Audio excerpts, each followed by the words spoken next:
कुल मिलाकर राज्य की आर्थिक, सामाजिक और भौतिक विकास की गति दोगुना करने के लिए मेरी सरकार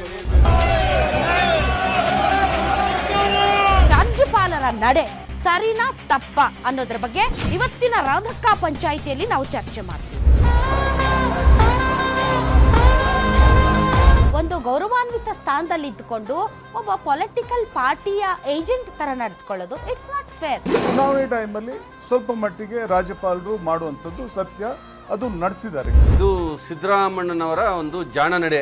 ಗೌರವಾನ್ವಿತ ರಾಜ್ಯಪಾಲರು ಈ ಟ್ರ್ಯಾಪ್ ಒಳಗೆ ಯಾಕೆ ಬೀಳ್ಬೇಕು? ಅವ್ರಿಗೆ ಬುದ್ಧಿ ಇದೆ ಅಲ್ಲ, ಅವರು ಸಾಕಷ್ಟು ರಾಜಕೀಯವನ್ನ ನೋಡಿ ಈಗ ಸದ್ಯ ಕಾಲದಲ್ಲಿ ಅವರು ಇವತ್ತು ರಾಜ್ಯಪಾಲರಾಗಿದ್ದಾರೆ.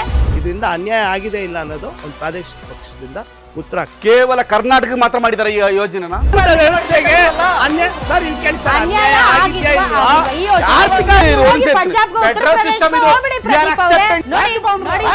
ನೋಡಿ ಸರ್, ಲೋಕಭವನದಲ್ಲಿ ಸಿದ್ಧಪಡಿಸಿದ ಭಾಷಣವನ್ನ ರಾಜ್ಯ ಸರ್ಕಾರಗಳು ಒಪ್ಪಬೇಕು. ಒಂದು ಚುನಾಯಿತ ಸರ್ಕಾರ ಯಾಕೆ ಬೇಕು? ರಾಜ್ಯಪಾಲರ ಆಡಳಿತ ತಂದುಬಿಡಿ. ರಾಧಕ್ಕ ಪಂಚಾಯಿತಿ ವೀಕ್ಷಿಸಿ ಸಂಜೆ 6 ಗಂಟೆಗೆ.